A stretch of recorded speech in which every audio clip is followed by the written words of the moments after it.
नमो वरहंतारं नमो सिद्धारं नमो वार्याणं नमो वज्रायाणं नमो लोये सवसाहूरं शुद्धात्मानमनेकान्तं साधुमुत्तं मंगलम वंदे संदृष्टिसिद्ध्यर्थं संदृष्ट्यर्थप्रकाशकम् मंगलम भगवान वीरो मंगलम गौतम गणे मंगलम मुकुंद कुंदाद्यो जैन धर्मोस्तु मंगलम सर्वमंगल मांगल्यम सर्वकल्याणकारकम प्रधानम सर्वधर्माणां जैनम जयतु शासनम।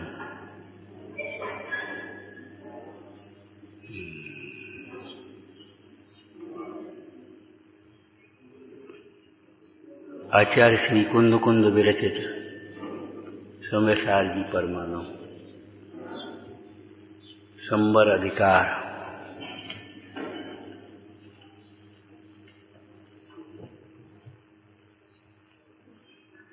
प्रारंभ की गाथाएं कई बार स्वाध्याय में आती हैं, उसके बाद आगे की गाथा मिलेगी। सुख का कारण धर्म है और धर्म का प्रारंभ संवर से होता है। धर्म का प्रारंभ संवर से होता है।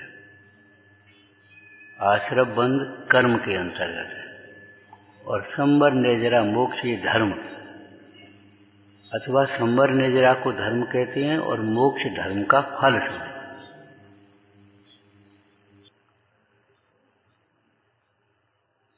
संवर के दो अर्थ होते हैं। संवरणम संवर। अब संवरण का अर्थ होता है रोकना। लोभ का संवरण करो भैया। लोभ का संवरण करने की बात तो बहुत बाद में। मोह का संवरण, जो मोह का संवरण नहीं कर सकता वो लोभ का संवरण कैसे करेगा?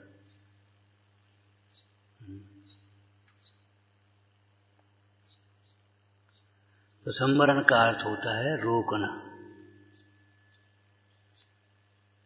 और दूसरा संवरण का अर्थ होगा संवरण, सम्यक प्रकार से वर्ण करना।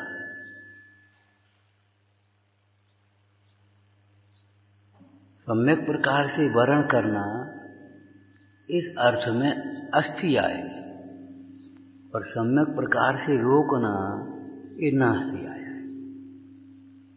अस्थि पूर्वक नास्ति होती है।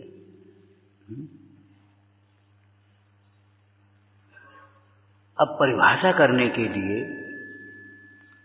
प्रश्न उठाओ, किसको रोकना, किस लिए रोकना, कैसे रोकना?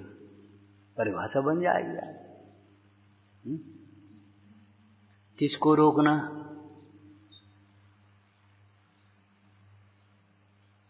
किसको रोकना? वही जो दुख का कारण है रोको। गर्मी के मौसम में हवा आ रही हो तो कोई रोकने का उपाय करेगा? आने दो भैया। लेकिन सर्दी में हवा आ रही, किवाड़ बंद करो।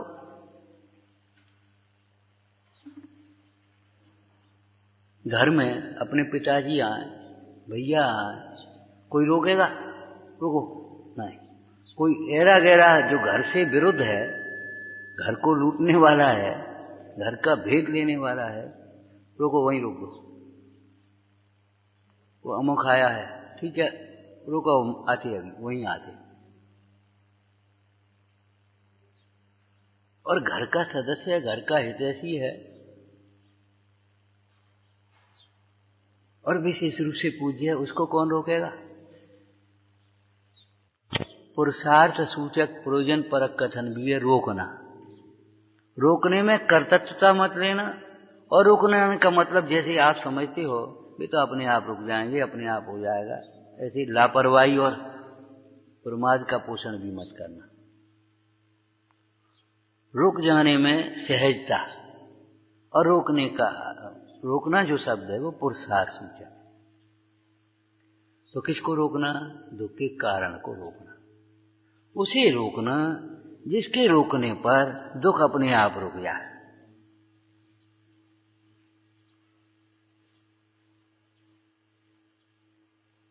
समझ में आया? जिसके रोकने पर दुख रुक जाए।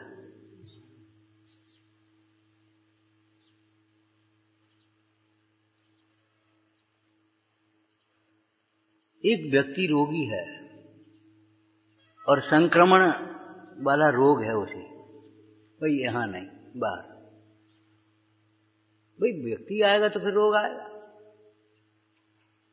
मां आएगा तो बालक आएगा, बालक आएगा तो रोना धोना हल्ला गुल्ला होगा। वही रहो, आप लोग बाहर जाओ। दुख एक कार्य है और कार्य कारण से होता है। कारण के अभाव होने पर कार्य का अभाव अपने आप हो जाता है, और जब तक कारण रहेगा तब तक कार्य रहेगा। अब कारण भी दो प्रकार के, एक अंतरंग कारण, एक बहिरंग कारण, मूल कारण और बाह्य कारण। अब विचारना, मूल कारण को तो न रोके और बाह्य कारणों को रोके तो थोड़ी बनेगी बात।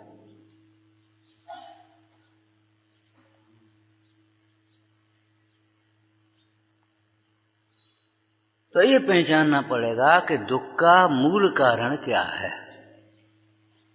दुख का मूल कारण क्या है? उस मूल कारण को रोकेंगे तो दुख रुकेगा, और मूल कारण को नहीं रोकेंगे तो दुख के बाह्य कारण, जिन्हें आप समझते हैं कारण, ज्ञानी उसे व्यवहार नय से कारण कहते हैं और आप उसे वास्तविक कारण समझते हैं। कि बहिरात्मा का सिद्धांत में 3 विपर्य होते हैं, स्वरूप विपर्य, कारण विपर्य और बीजा विपर्य। तो कारण विपर्य क्या है?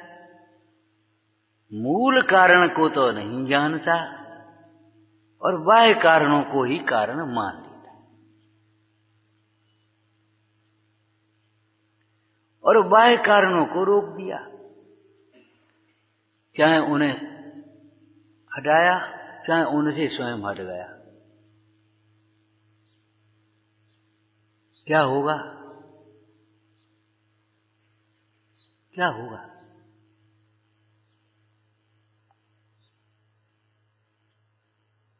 मूल कारण बना है जहां करना, और बाह्य कारण को रोके। घर छोड़ो, धन वैभव छोड़ो, धंधा व्यापार छोड़ो, परिवार छोड़ो, ठीक है, लेकिन इनमें मोह जो है वो तो छूटता नहीं।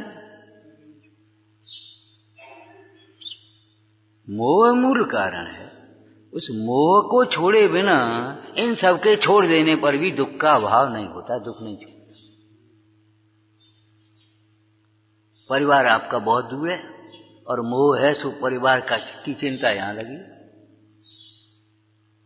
क्यों, क्या बात है, जरा तबीयत वैसी लगी, कुछ नहीं चले तो आए हम, वो बच्चे की तबीयत खराब है, सो जरा विकल बता। बच्चा कितनी दूर है, वो चले तो आए, कह तो आए हम लड़के से वो रजिस्ट्री करा देना, और अब्बू जाने वो क्या पहुंचेगा क्या नहीं, अब वो विकल्प लगाए। यहां आने पर भी दुख दूर नहीं होगा।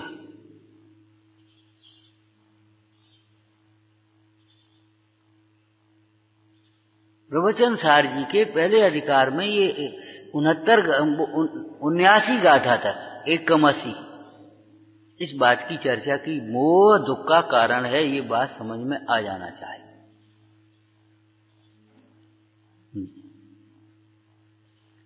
इसमें बहुत भेद विज्ञान हुआ है और बहुत बच गए। मोह ही दुख का कारण है, माने कोई परद्रव्य दुख का कारण नहीं है। अब काय को उलझे हो उनसे? जो जहां रुका है अपने मोह से रुका है, अपने राग से रुका है, वो भी चारित्र मोह है, अपने द्वेष से रुका है, बाद बाकी कोई रोकने वाला नहीं।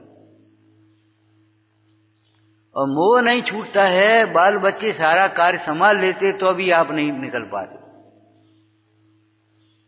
और मोह टूट जाए, राग टूट जाए तो 6 महीने की नाती पर 6 खंड का राज छोड़ करके चल देते। क्या होगा? जो होगा सो होगा, हम थोड़ी कर रहे। अभी भी हमारे से थोड़ी हो रहा है ये सारा परिणमन। क्या होगा? कुछ नहीं होगा। उसका परिणमन, जो वस्तु का परिणमन है वह असहाय होता है। असहाय समझते होगे? असहाय, किसी दूसरे की सहायता की जरूरत नहीं है। असहाय का मतलब ये है। देखो, अज्ञानी भी अपने को असहाय अनुभव करते हैं। शरीर की कमजोरी हो, पैसा नहीं हो, हैं, जरा तकलीफ हो, रोग आदि हो जाए, क्या करें? अब तो भैया असहाय हो गए। अज्ञानी असहाय पने का अनुभव कब करते हैं? जब कोई बाह्य सहाय नहीं दिखाई देता। असहाय, काहे के असहाय? और ये असहाय पने का अनुभव होता है काहे के कारण? पर में एकत्व बुद्धि, पर में कर्तृत्व बुद्धि के, पर में स्वामित्व बुद्धि के कारण असहाय पने का अनुभव होता है। भैया थोड़े सीधे बैठ जाओ, भैया थोड़े सुन लो 2 बातें, समझ में आया? असहाय वह नहीं है जिसके कोई बाहर का नौकर चाकर नहीं है, बाल बच्चे नहीं है, घर नहीं है। असहाय वह नहीं। असहाय वह है, क्या कहें, प्रत्येक वस्तु स्वभाव से असहाय। अज्ञानी कहते हैं कि असहाय, क्या करें, असहाय हो गए। तो 4 किलोमीटर दौड़ते थे, अब जरा सहारे से, अब उठने के लिए भी पराधीन हो गए, उठा भी नहीं जाता, असहाय। असहाय पने का अनुभव इसलिए होता है, ये पर के कार्य को अपना कार्य मान करके करना चाहता है और वो कार्य होता नहीं। अपने कार्य को अगर पहचान लेवे तो अपना कार्य करने के लिए ये जीव कभी असहाय नहीं है, कभी पराधीन नहीं है, कभी कमजोर नहीं है, परतंत्र नहीं है। अपना कार्य करने के लिए सदाकाल स्वतंत्र है, सदाकाल। पर का कार्य करने के लिए सदाकाल असमर्थ है। पर का कार्य तो भैया जब तुझे लगता है मैं कर रहा हूं, उस समय भी अहंकार ही है, पर का कार्य करता नहीं। अपनी इच्छा के अनुकूल परिणमन दिखाई दे जाए पुद्गल का तो ऐसा लगता है मैं करता हूं। निमित्त नैमित्तिक संबंध बन जाए, ऐसा लगता है मैं करता हूं। भैया उस समय भी तुम नहीं कर रहे, वो कार्य अपने कारण से हो रहे, तुम अपना कार्य।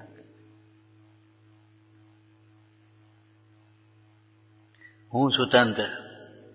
क्या स्वतंत्र? ये कोई केवल गाने की बातें नहीं है। हूं स्वतंत्र। क्या स्वतंत्र?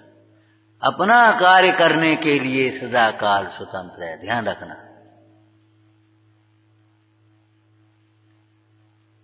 उठ करके चले जाने के लिए स्वतंत्र नहीं हो, बोलने के लिए स्वतंत्र नहीं हो, खाने पीने के लिए स्वतंत्र नहीं हो, कमाने के लिए स्वतंत्र नहीं हो, भेद विज्ञान करने के लिए,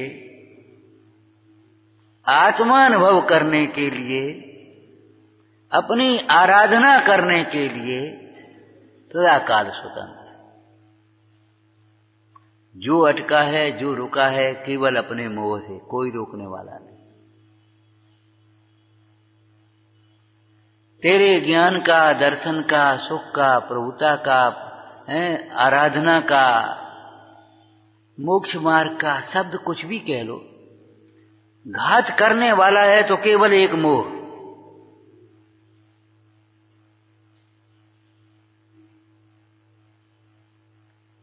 ज्ञान की मंदता से भी इतना नुकसान नहीं है जितना मोह से नुकसान। ज्ञान की मंदता हो तो चलेगी कि साहब इतनी मंदता हो, असंगी हो। अरे तो असंगी तुम थोड़ी, तुम्हारी बात कर रहे भैया, क्यों परेशान हो रहे? लेकिन हम ये कह रहे हैं असंगी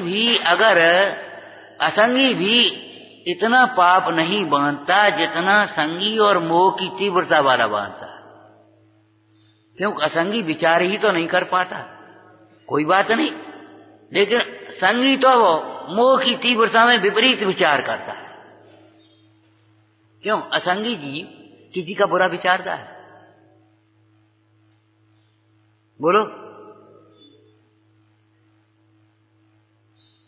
किसी से ईर्ष्या का विचार करता है? किसी की निंदा करता है? बताओ, असंगी जीव विचारता नहीं तो उल्टा भी तो नहीं विचारता। लेकिन मोह की तीव्रता वाला जीव संगी भी हो तो तीव्र उल्टा विचार करेगा।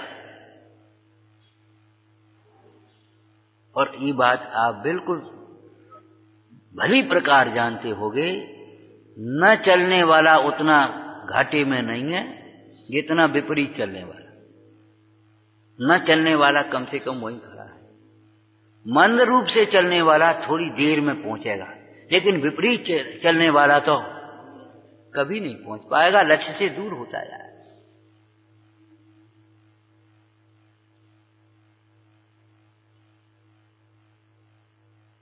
एक प्रसंग में नहीं, लौकिक सारे प्रसंगों में। और आप इस शैली का प्रयोग करते हैं। कुछ न सूझे तो कम से कम वहीं खड़े रहो। चौराहे पर आपको समझ में नहीं आया, व्यस्त चौराहा, चारों ओर वाहन आवना जाना, आपको कुछ समझ में नहीं आया, अगर आप वहां खड़े रहोगे तो इतना खतरा नहीं होगा। कभी इधर भागोगे कभी उधर भागोगे तो ज्यादा खतरा होगा। रास्ता भूल जाएं, आप किसी से पूछेंगे फोन लगा करके, आज की भाषा का दृष्टांत है, फोन लगा करके, भाई हम खड़े कहाँ हो आप ये बताओ। वहां खड़े हो? अच्छा वहीं खड़े रहो, हम गाड़ी भेज रहे, हम बच्चे को भेज रहे, या एक काम करो वहां से उधर मुड़ करके आ जाओ। मतलब विपरीत दिशा में चलने वाला जीव लक्ष्य से दूर होता चला जाता है। विपरीत उपाय करने वाला जीव अपने दुखों को बढ़ाता है। संगी पंचेंद्री हैं आप, लेकिन मोह की तीव्रता में क्या विचार करेंगे? फिर बीमारी बढ़ गई तो बीमारी बढ़ेगी, संक्लेश बढ़ेगा तो। संक्लेश अगर नहीं बढ़ेगा तो बीमारी नहीं बढ़ेगी। कैसी बातें सोचते हो? बीमारी बढ़ने के भय से जो कह दें सो करने को तैयार हो, और मोह बढ़ेगा तो अधिक दुखी नहीं होगी। और भैया पैसा नहीं होगा फिर कैसे काम चलेगा, फिर कौन पूछेगा? अचंभे की बात है, ये बातें हम बार बार कह चुके हैं। कहने के लिए तो कुछ रहा ही नहीं है, सच पूछो तो सब कह चुके। ये तो चिंतन और दोहराने की बातें हैं।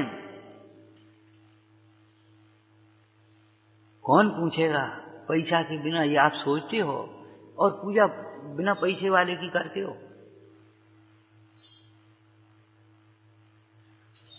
पूजा भी बताओ किनकी करते हो? जिनके पास छदाम नहीं है।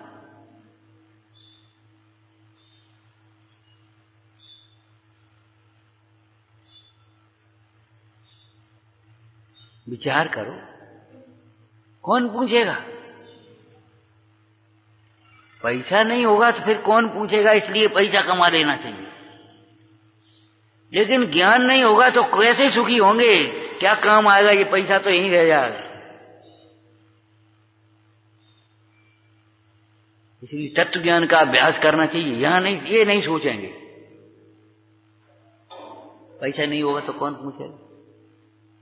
अब देखो, अपना घर काम आता है, अभी तो ठीक है, हाथ पांव चल रहे, चाहे कहीं घूमो, अपना घर ही तो आके फिर कौन काम आएगा, फिर कौन पूछेगा, फिर क्या करोगे।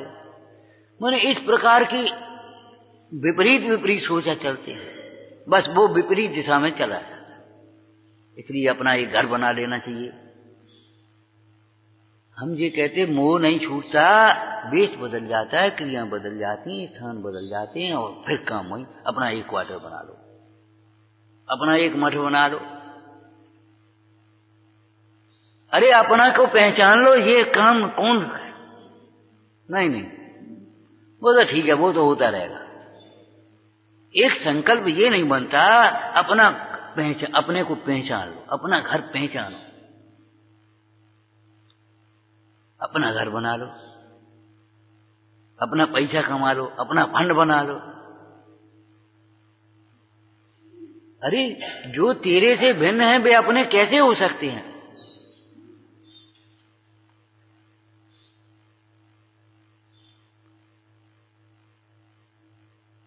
मैंने इतना ऐसा देखता है कि जैसे इन सब के बिना हमारा काम ही नहीं चलता। सदैव ध्यान रखना, प्रत्येक वस्तु अपने में परिपूर्ण है, सामर्थ्यवान है। प्रत्येक वस्तु अपना अपना कार्य करने के लिए पूर्ण समर्थ है। एक कर्तृत्व नाम की शक्ति है प्रत्येक वस्तुत्व नाम का गुण है प्रत्येक वस्तु में, है कि नहीं। निरंतर स्वाधीनता पूर्वक अपना कार्य करे, बिना किसी के अवलंबन के। अवलंबन से कार्य करने की कोई व्यवस्था नहीं, सहारे की कोई व्यवस्था नहीं, कोई सहारा है नहीं। अरे सहारे की जरूरत नहीं है भाई, कोई सहायक नहीं है, सहायक की जरूरत नहीं है। और व्यवहार में अगर आप विचार करें तो आप फिर भी उल्टा सोचते हैं। धर्म पाप के उदय में भी सहायक होता है, और सामग्री पुण्य के उदय में भी सहायक नहीं होती।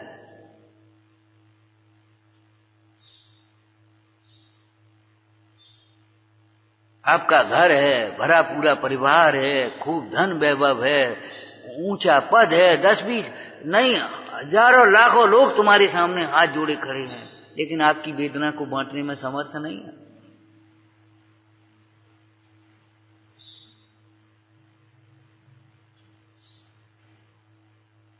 चाहे निर्धन हो, चाहे चक्रवर्ती हो, चाहे देव हो, चाहे नारकी हो, चाहे तिर्यंच हो, मोही जीव कहीं कोई किंचित मात्र भी सुखी नहीं, कभी सुखी।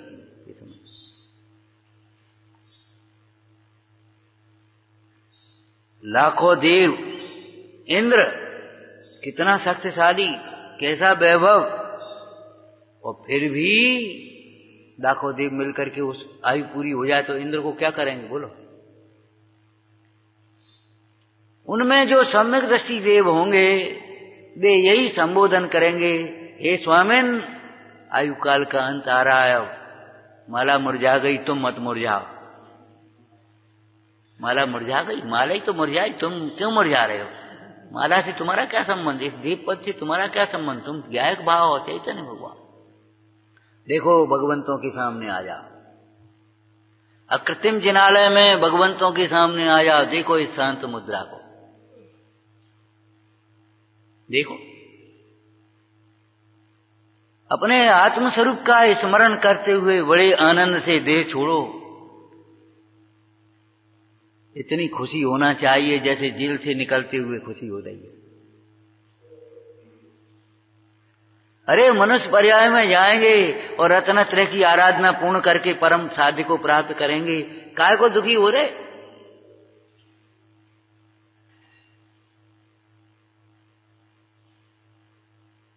सम्यकदर्शी धर्मात्मा जीव होंगे साधर्मी के रूप में, तो वे यही तो कहेंगे, सहाय कौन करेगा। विचार करो, लंका में सीता जी का कौन सहायक था, उस जंगल में कौन सहायक था जब वनवास हुआ था।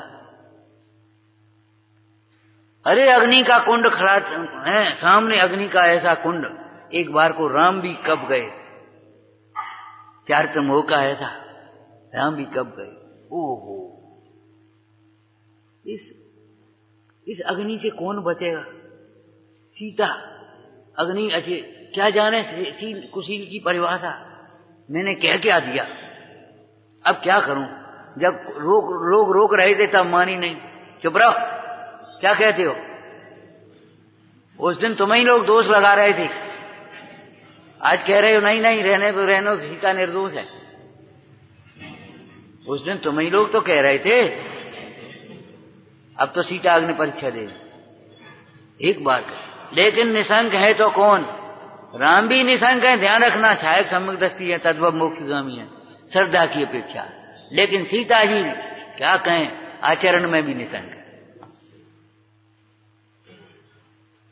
ऊंचे मंच पर खड़ी हो गई, पंच परमेष्ठी को प्रणाम किया, पति को प्रणाम किया, और यदि मेरे शील में कोई दूषण लगा हो, अरे होश की बात नहीं है, स्वप्न में भी मैंने, मेरे चित्त में भी, स्वप्न में भी और चित्त में भी राघव के अतिरिक्त यदि किसी के प्रति पति जैसा भाव हुआ हो तो अग्नि भस्म कर देना, और नहीं तो जल हो जा, नातर जल हो जाए।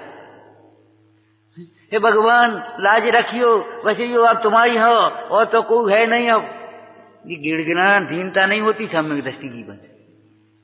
सम्यक दृष्टि जीव को लघुता होती है, प्रभुता होती है। न प्रभुता का मद होता है, अभिमान नहीं होता, और न दीनता होती। दे छूटेगी छूट जाएगी, कोई बात नहीं। अरे अब ये दे छूटेगी, क्या बोलना चाहिए? अरे छूटी हुई है, हमें क्या परेशानी, दे छूटेगी। दे तो पहले से ही छूटी हुई है, ऐसा तो नहीं है स्थूल रूप से दिखाई दे रहा है दे छूटने का क्रम, संयोग का वियोग है, लेकिन देह तो पहले से ही भिन्न है, प्रागेव भिन्नम। देह तो छूटी हुई, जो छूटी हुई है, जो पहले से ही मेरी नहीं है, उसके प्रति मैं क्या चिंता करूं, मैं क्या करूं? यहां आज रोने का क्या शोर है, मेरे हर्ष आनंद का जोर है, हमें क्या तकलीफ है? देह के छूटने से अगर हमारा कुछ छूटता तो हमको कोई तकलीफ थी। देह में हमारा कुछ है नहीं, और देह के छूटने से हमारा कुछ छूटेगा नहीं, हमको क्या तकलीफ? छूटेगी छूट जाए, हम जाएं चलिए, हमें क्या परेशान है? हमारा कुछ काम कर रहे हो, हमें कोई सहारा दे रहे हो, तो हमें तकलीफ है, भैया बता चला गया, अब क्या करें? हमारा तो कुछ कर नहीं रहे, जाएं चले जाओ। तो अब नहीं जा रहे, रहने मत, अब चले जा रहे, चले जाओ। निरपेक्षता स्वयं के आश्रय से होती है, स्वयं के बल से होती है। निरपेक्षता कहो, निष्प्रयता कहो, निर्वांछकता कहो, निर्भयता कहो, ये सब एक ही अविनाभावी है। सब स्वयं के आश्रय बिना नहीं हो सकता। ध्यान रखना, आत्मा के आश्रय बिना, भेद विज्ञान के बिना एक भी गुण नहीं होता। गुण माने निर्मल परिणमन, और पर को अपना माने नहीं, भेद विज्ञान हो जाए तो एक भी दोष नहीं रहता। आत्मा समस्त दोषों से रहित है, गुणों से परिपूर्ण है। समय जी की लाइन बोलो, आत्म स्वभावम परभाव भिन्नम,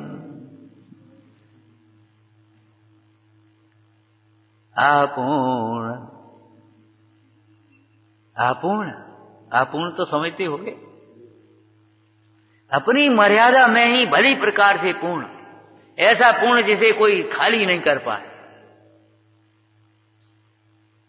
पानी भर गया, खाली हो गया, हॉल भर गया, खाली हो गया, आत्मा भर गया खाली हो गया ऐसा नहीं।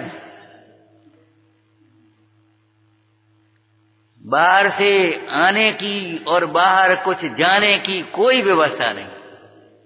एक भी गुण बाहर निकल नहीं सकता और एक भी विकार भीतर घुस नहीं सकता। कौन सा गुण है भगत जी? बोलो तो, खूब पढ़ाओ होएगो तुमने, अगोर लगो। बाहर से कुछ आता नहीं और अपना कुछ बाहर जाता नहीं। ये क्या है? वस्तुनिष्ठ कथन है, वस्तु स्थिति है, ये स्वरूप है। और स्वरूप को कोई ने बनाया नहीं, कोई बदलेगा नहीं, उसका अभाव होना तो संभव ही नहीं। स्वभाव का भाव नहीं होता। एक ही उपाय होता है, स्वभाव को समझ करके अपने प्रयोजन की सिद्धि कर दो। पुद्गल का जो स्वभाव है पूरेगा गलेगा। बच्चे का जन्म हुआ, धीरे धीरे बड़ा होता गया, बड़ा गया, और शरीर बढ़ता गया, वो गया। अब उसके बाद 40 वर्ष की उम्र आ गई, अब ढलते जाए। क्या हो सकता है इसमें? इसमें हो क्या सकता है? मोह तोड़ करके सुखी हुआ जा सकता है और कुछ नहीं हो सकता। पुद्गल का यही स्वरूप है, ऐसा समझ करके उससे मोह छोड़ा जा सकता है। इसके बढ़ने से मेरे में कोई वृद्धि नहीं, इसके घटने से मेरे में कोई हानि नहीं। बस मैं तो ज्यों का त्यों, जैसा का तैसा, अपूर्ण समझ गए।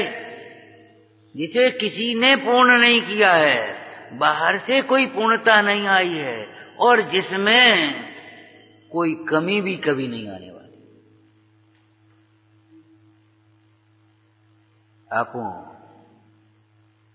प्रागेव पूर्णम स्वयं पूर्णम।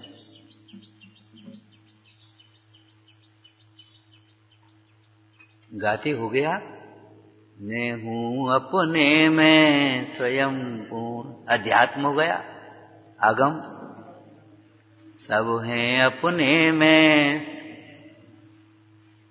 प्रत्येक द्रव्य अपने अपने गुण पर्यायों से पूरा है, कोई द्रव्य अधूरा नहीं।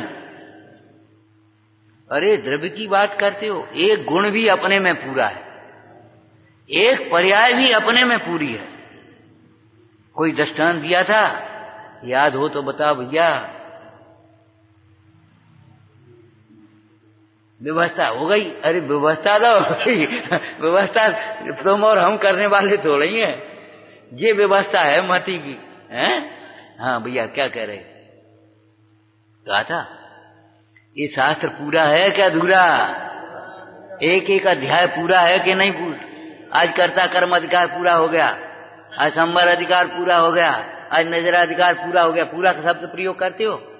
आज 100 नंबर की गाथा पूरी हो गई, आज 200 नंबर की गाथा पूरी हो गई। एक शास्त्र पूरा है, अधिकार पूरा है, एक गाथा पूरी है, और एक गाथा में 4 चरण होते, एक चरण पूरा है। बंदित तो सब सिद्धे, एक चरण हो गया। बस आज एक चरण पढ़ेंगे अपन, एक चरण पूरा होगा। बोलो, अगर चरण पूरा नहीं हो तो गाथा कहां से पूरी होगी? और गाथा पूरी नहीं हो तो अधिकार कहां से पूरा होंगे? और अधिकार पूरा नहीं हो तो शास्त्र कहां से पूरा होंगे? अरे चरण की बात करते हो, बंदित्व पढ़ो। बच्चे को कैसे पढ़ाओगे? बंदित्व, एक एक शब्द पढ़ो। एक शब्द पूरा हो गया कि नहीं?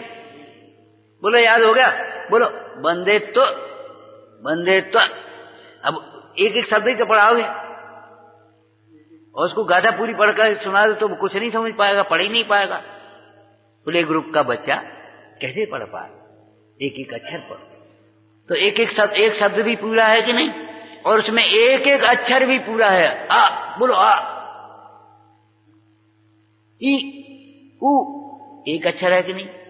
एक एक मात्रा पूरी है। अधूरा क्या है ये बता दो। बोलो, अधूरा क्या है?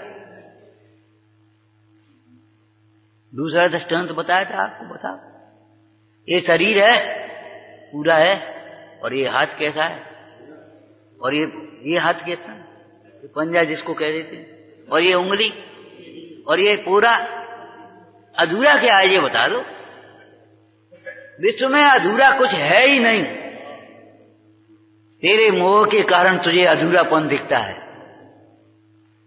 और जिसे अपने में अधूरापन दिखता है और दूसरे से पूरा करना चाहता है, वह संसार में भ्रमता है, उसकी कामनाएं कभी पूरी नहीं होती। अधूरे का अधूरा रहे।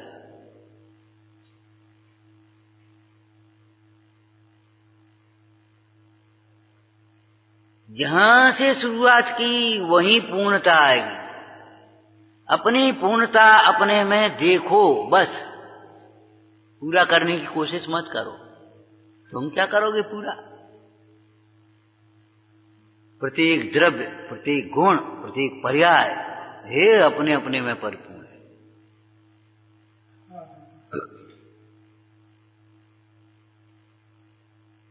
कौन लावे, कौन करे, कौन बदले, ये सब मोह की छटा है। क्यों? अब जिस चले जाएंगे फिर क्या होगा? कुछ नहीं होगा, कुछ नहीं होगा। होगा क्या? हम चले जाएंगे फिर क्या होगा? कुछ नहीं होगा। अपने बिना केवल अपना परिणमन रुकेगा। अपने बिना केवल अपना परिणमन रुकेगा, दूसरे का कुछ भी नहीं रुकेगा। तो अपने बिना अपन होते नहीं कभी, इसलिए अपना परिणमन कभी नहीं रुकता। आप सो चाहे बैठो, चाहे स्वाध्याय करो, चाहे अपने बातें करो, जो कुछ भी करना हो करो, घड़ी अपने हिसाब से चलती रहेगी, रुकेगी एक। अरे वो घड़ी सेल वाली तो रुक जाएगी, उसकी बात नहीं कर रहे, वो घड़ी थोड़ा ही है। ये प्रवाह रुकेगा। द्रव्य में अनादि काल से पर्यायों का प्रवाह चला आ रहा है और अनंत काल तक चलता रहेगा। एक भी क्षण में, एक भी क्षण को रुकता नहीं, ब्रेक नहीं। इसको हम अविच्छिन्न धारा कहें, अखंड धारा। ये अखंड दीपक, अखंड धारा है कहते ना, तो ये ज्ञान, सम्यक ज्ञान है, वही अखंड दीपक है। और जो आत्मा के आश्रय से जो रत्नत्रय की धारा प्रकट हुई, सुख की धारा प्रकट हुई, वही अखंड धारा। आत्मा के आश्रय से जो शांतता प्रकट हुई, वह अखंड रूप से चलती रहेगी अनंत काल तक। बाद बाकी तुम यहां बहुत शांति है, थोड़ी देर को लगेगी, भूख लगेगी, तो फिर अशांति होने लगी। कोई व्यवस्था, खेत तो अच्छा है लेकिन व्यवस्था नहीं। चलो अपन शांति है तो रहो ना। ये तुम्हारी कल्पना अलग है। हम बार बार कहते इस बात को, देखो अपने को भ्रम से कल्पना करके ज्ञानी मान लेना अलग बात है, ज्ञानी होना अलग बात है।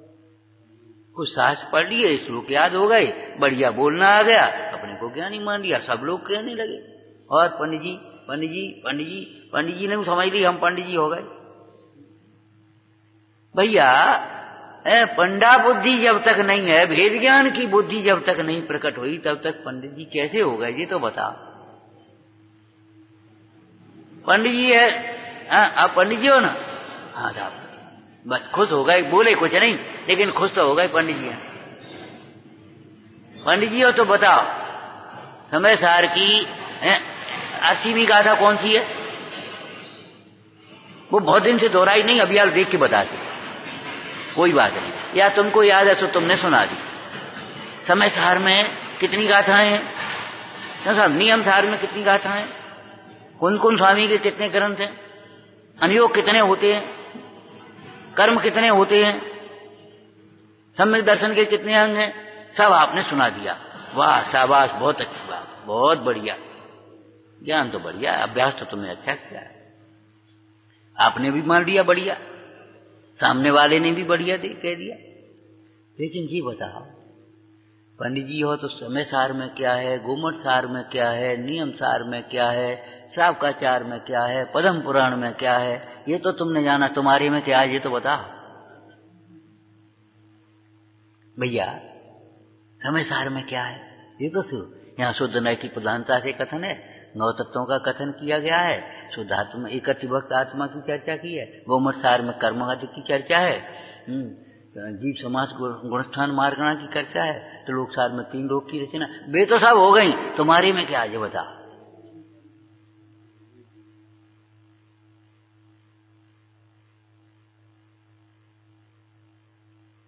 ये बताओ तुम्हारे में क्या है। जब तक तुमने ये नहीं जाना तो भी बिना देखे अटकल से शास्त्र में से देख करके कह दिया ये हम नहीं मानेंगे। तुम्हारे में क्या है, तुमने अपने को देख करके यदि नहीं कहा, नहीं जाना, तो काहे के पंडित जी।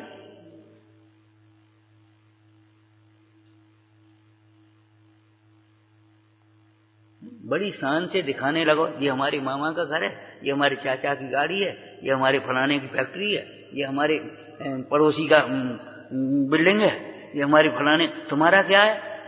हम तो साहब मुंह भरी बेचर। तो तुम काहे के धनी हो गए ये बताओ। ये बताओ, ये पड़ोसी का बंगला है, ये मामा की फैक्ट्री है, ये चाचा का घर है, ये उनकी फूफा की गाड़ी है, तुम्हारा क्या है ये बताओ। ये कोई तरीके गए भाई। जब तक तुम्हारा धन क्या है, तुम धनी काहे से हो ये बताओ, तुम ज्ञानी काहे से हुए ये बताओ। अपने को ज्ञान स्वरूप अनुभव किए बिना कोई ज्ञानी नहीं होता। देह को अपना मानने वाला, पर्याय को मात्र अपने को समझने वाला, पर्याय मात्र अपने को समझने वाला 11 अंग 9 पूर्व पढ़ करके भी ज्ञानी नहीं। जिनागम और की बातें छोड़ो,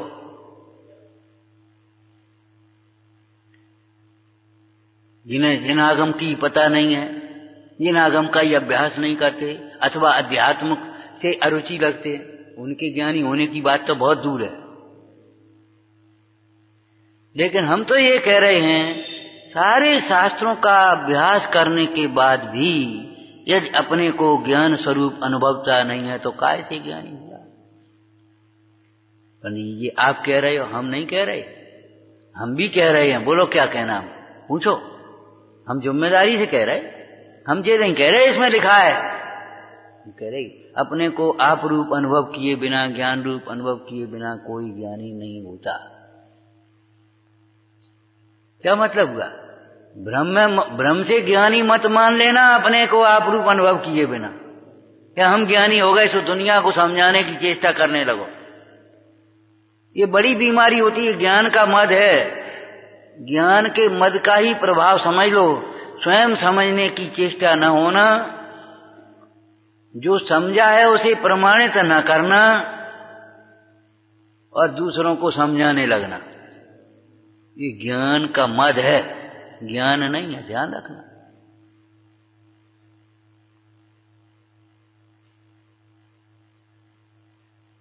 स्वयं को समझने की चेष्टा नहीं करना।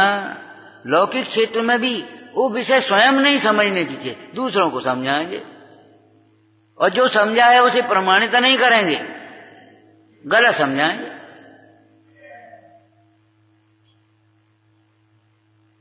ये ज्ञान के मद की पराकाष्ठा समझ लो।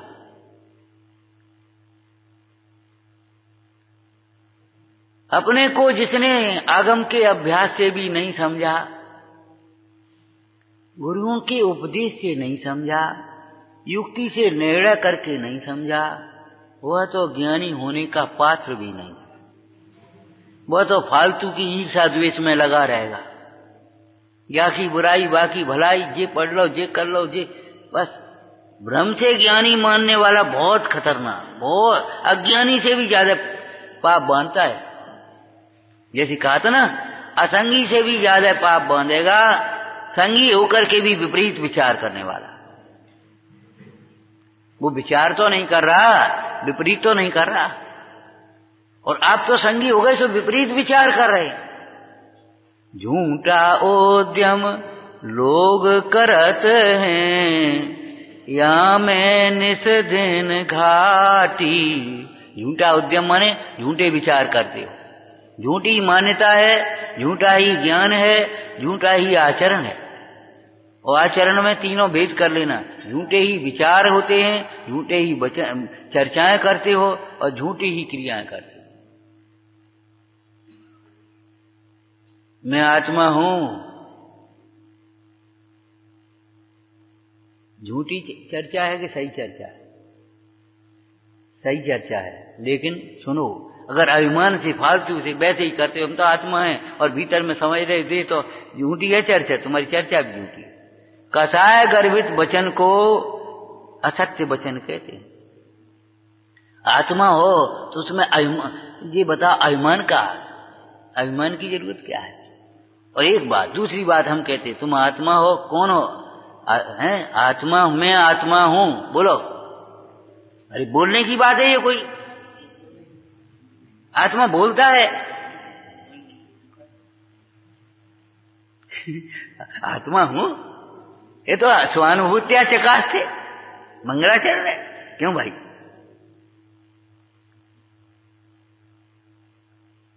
मैं आत्मा हूं, उत्तर दीजिए। हो गया उत्तर?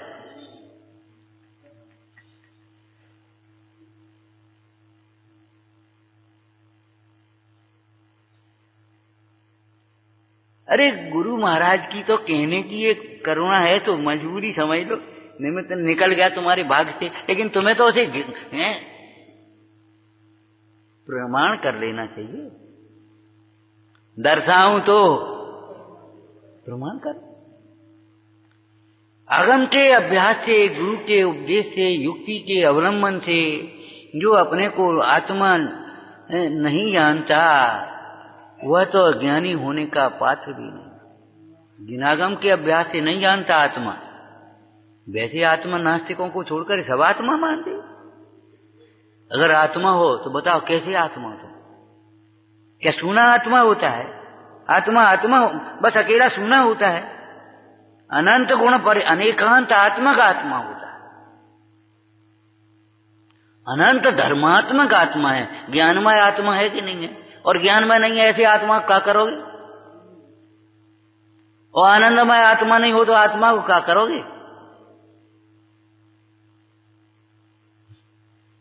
भाई हमारा प्रयोजन तो दुख दूर करने का और सुखी होने का है।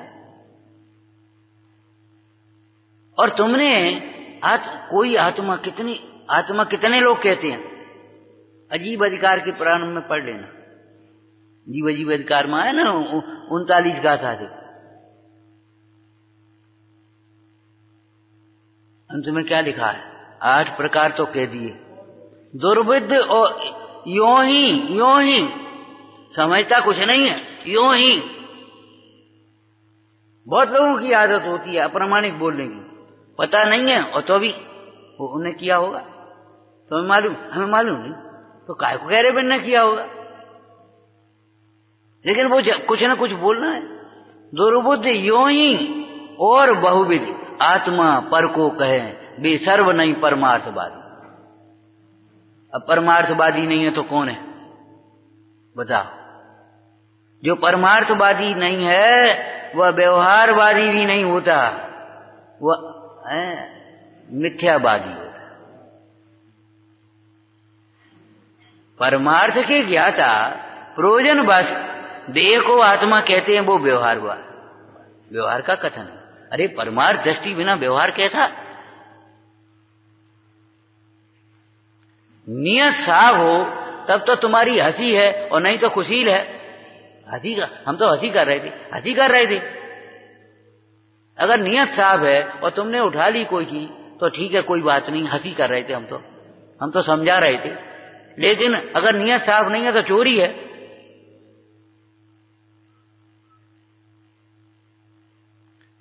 दो बच्चे पढ़ते थे, बस इतना ही कहेंगे।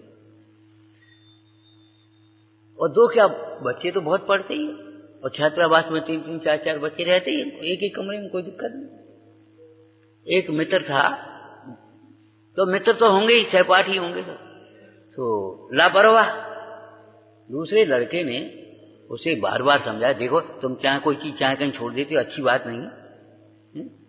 हाल की हाल उठा करके रखा करो तुरंत की तुरंत, और यथास्थान रखा करो। किसी दिन कोई चीज खो जाएगी और तुम हमारा नाम लोगे या ये करेंगे, परेशान हो गए। वो लापरवाही में डाल दी।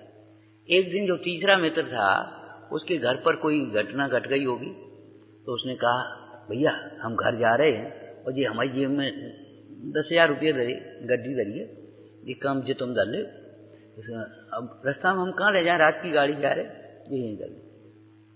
इनका रख दो मेज पर, रख दी। और उसने वो अपने काम में लग गया, मेज पर धरी।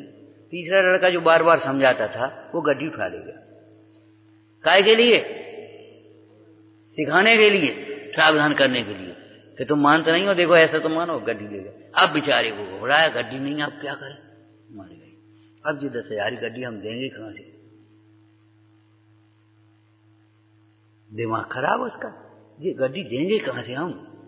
और वो कहेगा ये तो इसने छिपा ली होगी, चोरी कर ली, फलाना। अब उसने क्या कहा, संयोग की बात उसी समय अखबार वाला कहीं से वो अखबार लिया, तो अखबार में था एक चेन वाले ने चेन काटी और वो 10,000 में बेच दी। और उसको दिमाग में आ गया ऐसे ही अपन कर देना चाहिए एक बार, बस वो अपन करें।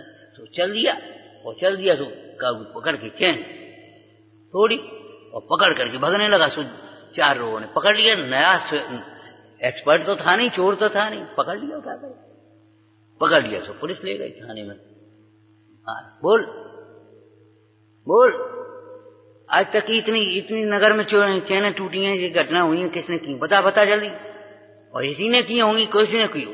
अब बेचारे वो कहे भैया हम चोर नहीं है, हमने चोरी सुनो तो। अब वो सुने कौन, मार बोलो। और इतना मारने लगे तो उसने कहना पड़ा वो हम ही ने करी। और दूसरे दिन अखबार में निकाल दिया कि पकड़ा गया था, महीनों से अपराध करने वाला, चेन काटने वाला चोर पकड़ा गया। पकड़ करके उसकी तो हंसी हुई, उसका क्या हुआ? वो घटना तो बात की अलग है, वो लड़के को मालूम पड़ा उसके ऐसे हो गया, अब क्या करना, वो समझ गया। उधर वो उसके पिताजी सोच रहे थे क्या होगा। खैर निपटू करके वो बात सब शांत हो गई, समझ गई। लेकिन हंसी होती है ऐसी।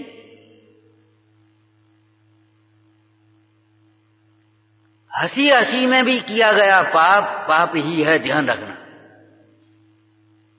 हंसी में अगर कोई जहर पिए तो मरेगा कि बचेगा? और हंसी में अमृत करे तो पिए तो अमर होगा कि नहीं होगा? हंसी क्या कर लेगी इसमें? वज्र भाव से उसका साला कह रहा था हम तो हंसी कर रहे थे कि तुमने हंसी करी, हमारा तो उपकार हुआ है।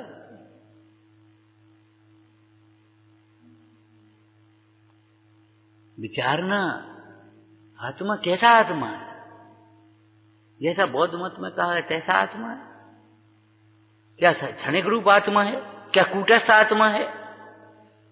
क्या कर्म से संयुक्त, सर्वथा संयुक्त आत्मा है? कैसा आत्मा है? आपको ये बात भली प्रकार से युक्ति के अवलंबन से समझना पड़ेगी। निश्चय व्यवहार नए से प्रमाण से आत्मा का स्वरूप समझेंगे, तब आगम के अभ्यास से, गुरु के उपदेश से, युक्ति के अवलंबन से जब आत्मा का स्वरूप, सांगोपांग स्वरूप भली प्रकार से समझें। सुनो, आत्मा का हे भी आत्मा में ही है, आत्मा का उपादेय भी आत्मा में। आत्मा का मोह जो परिणाम है, राग द्वेष अज्ञान रूप परिणाम है, वही है पर। हाँ, शोधने से जब आत्मा को देखेंगे तो मोह राग द्वेष का परिणाम है ही नहीं, उसमें हे का प्रवेश ही नहीं है, वो सर्वथा सर्व प्रकार से उपादेय है। लेकिन अगर उस हे को नहीं पहचानेंगे, जो हम प्रारंभ में चर्चा कर रहे थे, दुख के मूल कारण को नहीं पहचानेंगे और बाह्य कारण को कारण मानते रहेंगे, तो जीवन उन्हीं को उलट पुलट में हटाने मिलाने में चला जाएगा। अरे प्रभु, ये मोह की ही महिमा है। बाहर की व्यवस्थाएं बनाने में जीवन पूरा हो जाता है, अपनी मति व्यवस्थित नहीं कर पाते। अगर अनुकूल हो जाए तो बहुत अच्छी व्यवस्था बनाई, सो खुश हो गए, और प्रतिकूल बनाई, क्या व्यवस्था करते सो दुखी हो गए। ध्यान रखना, भ्रम से ज्ञानी मान लेना अलग बात है, ज्ञानी होना अलग बात है। आगम के अभ्यास से, गुरु के उपदेश से, युक्ति के अवलंबन से जब ज्ञान स्वरूप आत्मा का निश्चय कर लेता है तब वह ज्ञानी होने का पात्र होता है। समझ में आया ना? और जब अपने को ज्ञान स्वरूप अनुभवता है तब वह ज्ञानी होता है। इसी प्रकार भ्रम से धर्मात्मा समझ लेना अलग बात है। आत्म स्वरूप को अनुभवता हुआ जीव जब क्रोधादि कषायों से रहित होता है, उत्तम क्षमादिक भाव रूप परिणमित होता है अथवा रत्नत्रय रूप परिणमित होता है, तब आत्मा धर्मात्मा होता है। उसका नाम धर्म है। और तुम देह की 4 चक्रियां करके या कुछ और कुछ कर करा कषाएं मंद हो गई, अपने को भ्रम से धर्मात्मा मान लेना अलग बात। ऐसे ही अनुकूल साधनों में अपने को भ्रम से सुखी मान लेना अलग बात है। और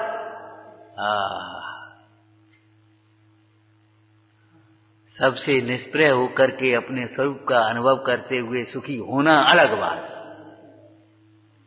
अज्ञानी भ्रम से अपने को सुखी मानता है पुण्य के उदय की अनुकूलता में, और ज्ञानी अपने को ज्ञान स्वरूप अनुभवते हुए सुखी रहता है, होता है। ये संवर तत्व है। संवर का अर्थ है रोकना। रोकने का मतलब है दुख के कारण को रोकना। समझ में आया ना? तो किसको रोकना ये आ गया। अब कैसे रोकना, किस लिए रोकना? कि इस मोह आदि के रोके बिना, तत्व की भाषा में बोलो तो आश्रव के रोके बिना धर्म का प्रारंभ कैसे होगा। आश्रव तो रोको।